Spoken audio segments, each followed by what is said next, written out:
Hi viewers, 5వ తరగతి Tamil Nadu government Telugu medium చూస్తున్నాము. బుద్ధి బలము అనేటువంటి లెసన్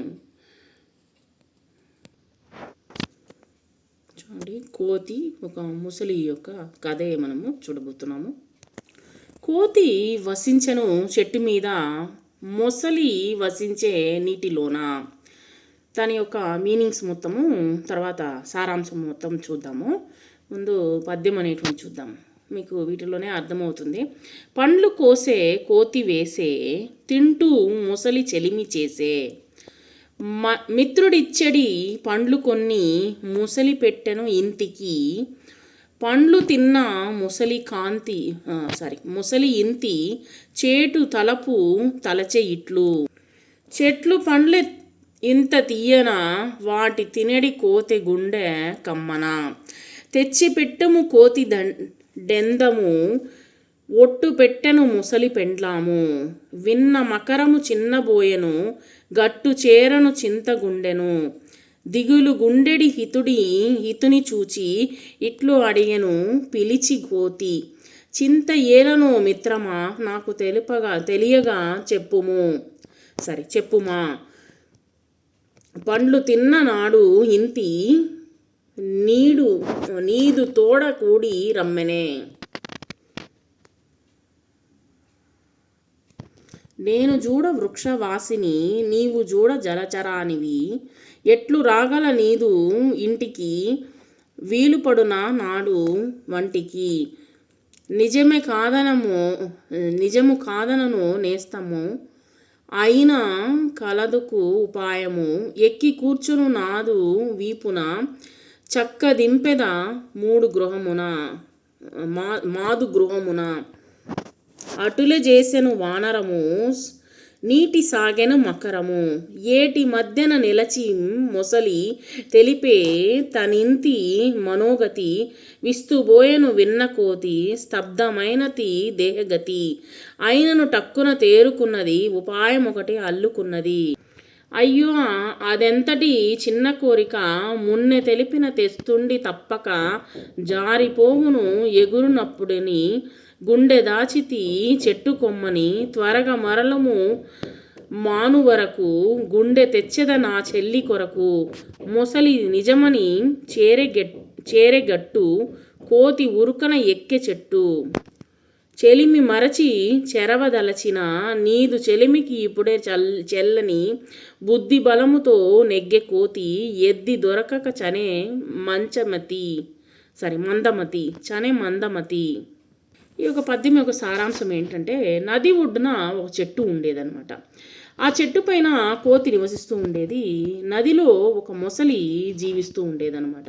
అంటే నదిలో వచ్చేసి ఒక మొసలి ఉండేది, తర్వాత వచ్చేసి నది పైన ఒక చెట్టు ఉండేది. ఆ చెట్టు పైన వచ్చేసి కోతి రెండు స్నేహంగా ఉండేవి.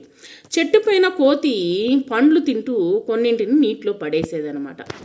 ఆ పండ్లను తింటూ ముసలి కోతితో స్నేహం చేసేసరికి స్నేహితుడు ఇచ్చినటువంటి కొన్ని పండ్లను ముసలి ఏం చేసిందంటే తన భార్యకు తీసుకుని వెళ్ళి ఇచ్చాడు. ఆ పండ్లను తిని ముసలి భార్యకు మనసులో చెడు ఆలోచన కలిగింది. చెట్లు పండ్లే ఇంత తీయగా ఉంటే వాటిని తినే కోతి గుండెకాయ ఇంకెంత తీయగా ఉంటుందో అని అనుకుందనమాట. ముసలి భార్య ఈ విధంగా ఆలోచించింది.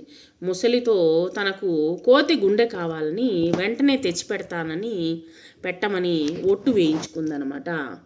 సరేనేసి ఇంకా భార్య మాటలు ఖచ్చితంగా వినాల్సిందే ఎవరైనా సరే. కాబట్టి ఆ యొక్క ముసలి ఏం చేసిందంటే, భార్య మాటలు వినగానే ముసలి చిన్నబుచ్చుకుంది, బాధపడసాగింది. మనసులో ఏమో బాధగా ఉంది. బాధతో నది ఒడ్డుకు మరల వెళ్ళింది. ఎందుకంటే తన స్నేహితుడు కదా, అందువల్ల. దిగులుగా ఉన్నటువంటి స్నేహితుడిని చూసి ఎందుకు బాధపడుతున్నావు అని కోతి అడిగిందనమాట. అడిగేసరికి, నువ్వు ఇచ్చిన పండ్లను తిన్న తర్వాత నా భార్య నిన్ను మా ఇంటికి తీసుకుని రమ్మని చెప్పింది అని ముసలి అంటే డైరెక్ట్గా చెప్పలేదనమాట. ఎందుకంటే డైరెక్ట్గా చెప్తే అది కోతి రాదు. అందువల్ల వచ్చేసి ఈ విధంగా చెప్పిందనమాట. నా భార్య తీసుకుని రమ్మంది అని ముసలి అనగానే కోతి, నేనేమో వృక్షాలపై జీవిస్తాను, అంటే చెట్లపైన ఉండేదాన్ని, నువ్వేమో నీటిలో నివసిస్తావు, మీ ఇంటికి నేనెలా వస్తాను అని ప్రశ్నించింది. అందుకు ముసలి, నువ్వు చెప్పింది నిజమే కానీ మిత్రమా, నా దగ్గర ఒక ఉపాయం ఉంది. నా వీపు మీద ఎక్కి కూర్చో, నిన్ను చక్కగా మా ఇంటికి తీసుకుపోతాను అని చెప్పిందనమాట. కోతి అలాగే చేసింది. సరే, ఇంకా మా ఇంటికి తీసుకెళ్తానని చెప్పేసరికి కోతి అలాగే చేసింది. ముసలి మీద ఎక్కి కూర్చుందనమాట. కూర్చున్న తర్వాత ఇప్పుడు నీళ్ళల్లో కొంత దూరం వెళ్ళిన తర్వాత, అంటే మధ్యలో ఉండేటప్పుడు, ఆ యొక్క నీళ్ళ మధ్యలో ఉండేటప్పుడు తన భార్య కోరికను కోతితో చెప్పింది. విన్న వెంటనే కోతి ఆశ్చర్యపోయింది. అంటే నీ యొక్క గుండెకాయ కావాలని చెప్పింది నా భార్య అని చెప్పేసింది అనమాట. నిజం చెప్పేసింది.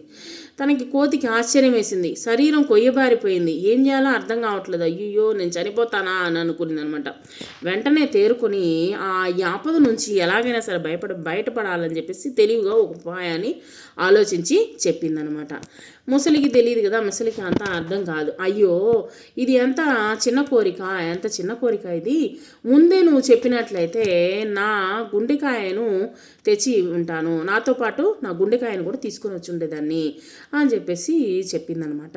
చెట్టు కొమ్మ పైన గుండెను దాచిపెట్టాను, త్వరగా ఆ చెట్టు దగ్గరికి తీసుకొని వెళ్ళు, నా చెల్లెల కోసం నా గుండెని తెచ్చి ఇస్తాను అని చెప్పిందనమాట కోతి మాటలు నిజమని నమ్మి ముసలి గబగబా చెట్టు దగ్గరికి తీసుకుని వెళ్ళింది.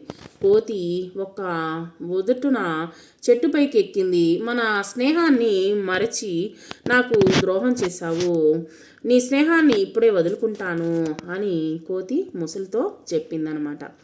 తన బుద్ధిబలంతో ఆపద నుంచి బయటపడింది కోతి. తన తెలివి తక్కువతనంతో కోతి గుండెను